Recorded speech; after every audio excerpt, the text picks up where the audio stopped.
ಅದು ನನ್ಗೆ ಯಾಕೋ ನೀನು ಟೀಚರ್ ಅಮ್ಮ ಒಟ್ಟಿಗೆ ಬಾಳಕ್ಕಿಲ್ಲ ಅನಿಸ್ತೈತೆ ಕಣ್ಲಾ. ಯಾಕೆ ಮಾವ ಅಡ್ಬಾಯ್ ಆಗ್ತಿದ್ಯಾ? ಅಡ್ಬಾಯ್ ಆಗ್ತಾ ಇಲ್ಲ ಕಣ್ಲ ರುದ್ರ. ಇಲ್ಲಿ ನಡೀತಾ ಇರೋದಲ್ಲ ನೀನ ನಿನ್ ಕಣ್ಣಾರ ನೋಡ್ತಾ ಇದೆಯಲ್ಲ. ನಿನ್ನ ಟೀಚರ್ ಅಮ್ಮ ಭುವನೇಶ್ವರಿ ದೆವ್ವ ನೋಡ್ದೆ, ಭುವನೇಶ್ವರಿ ದೆವ್ವ ನೋಡ್ದೆ ಅಂತ ಅವಳಲ್ಲ. ಗೊತ್ತಿರೋರು ಯಾರಾದ್ರೂ ದೆವ್ವ ಆಯ್ತಾರಲ್ಲ. ನನಗೂ ಅದೇ ಗೊತ್ತಾಯ್ತಲ್ಲ ಮಾವ. ಟೀಚರ್ ಅಮ್ಮ ಯಾಕೆ ಹಿಂಗೆ ಆಡ್ತವ್ರೆ ಏನು? ಯಾಕೆ ಹಿಂಗ ಆಡ್ತಾವಳೆ ಅಂತ ನನಗ್ ಗೊತ್ತೈತ್ ಕಣ್ಲಾ. ಅದು ಗ್ರಹ ದೋಷ. ಗ್ರಹ ದೋಷನ? ಏನಂದ್ರೆ? ಈಗ ನೋಡು, ಒಂದ್ ಮದುವೆ ಆಗ್ಬೇಕು ಅಂದ್ರೆ ಗಣಕೂಟ ಎಲ್ಲ ಕೂಡ್ ಬರ್ಬೇಕು. ನೀನ್ ಅದನ್ನೆಲ್ಲ ನೋಡ್ಲೇ ಇಲ್ಲ. ಓದೆ, ತಾಳಿ ಕಟ್ಟೆ, ಅಟಿ ಕರ್ಕೊಂಬಂದೆ.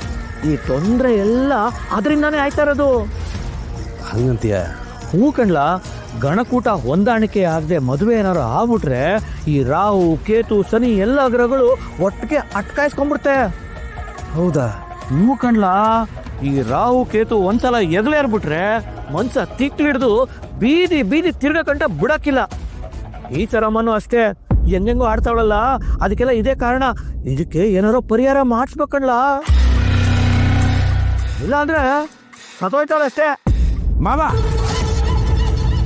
ಬಿಡ್ತಾನೆ, ಬಾಯಿ ಬಂದಂಗೆಲ್ಲ ಮಾತಾಡ್ಬೇಡಿ. ಇದು ಒಳ್ಳೆ ಸರಿ ಐತಲ್ಲ ರುದ್ರ ನಿಂದು. ನಾನು ಬಿಡ್ತು ಅಂದ ತಕ್ಷಣ ರಾಹು ಕೇತು ಬಿಟ್ಬಿಡ್ತಾವ. ಇದಕ್ಕೆಲ್ಲ ಏನಾರೋ ಪರಿಹಾರ ಮಾಡಿಸ್ಲೇಬೇಕು. ನೋಡ್ರುದ್ರ, ನೀನು ಟೀಚರ್ ಅವನ್ನ ಮದುವೆ ಆಗಿ ಅದರಿಂದ ನನ್ನ ಮಗಳಿಗೆ ಮೋಸ ಆಗಿದೆ ಅಂತ ನನಗೆ ನಿಮ್ಮಿಬ್ಬರ ಮೇಲೂ ಸಾನೆ ಕೋಪ ಐತೆ. ಹಂಗಂತ ಅವಳು ಸತ್ತೋಗ್ಲಿ ಅಂತ ಬಯಸಷ್ಟು ಕೆಟ್ಟವನಲ್ಲ ಈ ನಿನ್ ರಾಮೇಗೌಡ ಮಾವ. ನಾನೊಂಥರ ದೀಪ ಇದ್ದಂಗ್ ಕಡ್ಲ. ತಾನೇ ಉರ್ದು ಬೇರೆಯವ್ರಿಗೆಲ್ಲ ಬೆಳಕು ಕೊಡುತ್ತಲ್ಲ, ನಂದ ದೀಪ ಆ ತರ ಕಣ್ಲ. ನನಗೆ ಒಬ್ರು ಸ್ವಾಮೀಜಿ ಗೊತ್ತು, ಅವ್ರನ್ನ ಕರೆಸ್ತೀನಿ. ಅವ್ರಿಗೆ ಟೀಚರ್ ಅಮ್ಮನ ಜಾತಕನ ತೋರ್ಸುಮ. ಏನಾರೋ ತೊಂದರೆ ಇದ್ರೆ ಪರಿಹಾರ ಕೊಡ್ತಾರೆ. ಇಲ್ಲ ಅಂದ್ರೆ ಹೇಳ್ತೀನಿ ಕೇಳು, ಅವಳು ನಿನ್ ಕೈಯಾಗೆ ಸಿಗಕ್ಕಿಲ್ಲ. ಹಿಂಗೆ ತಿಕ್ಲಿಡ್ದು ಬೀದಿ ಬೀದಿ ತಿರುಗಿ ಯಾವ್ದೋ ಕೆರೆಗೋ ಬಾವಿಗೋ ಹಾರಿ ಪ್ರಾಣ ಕಳ್ಕೊತಾಳ ಅಷ್ಟೇಯ ಮಾವ.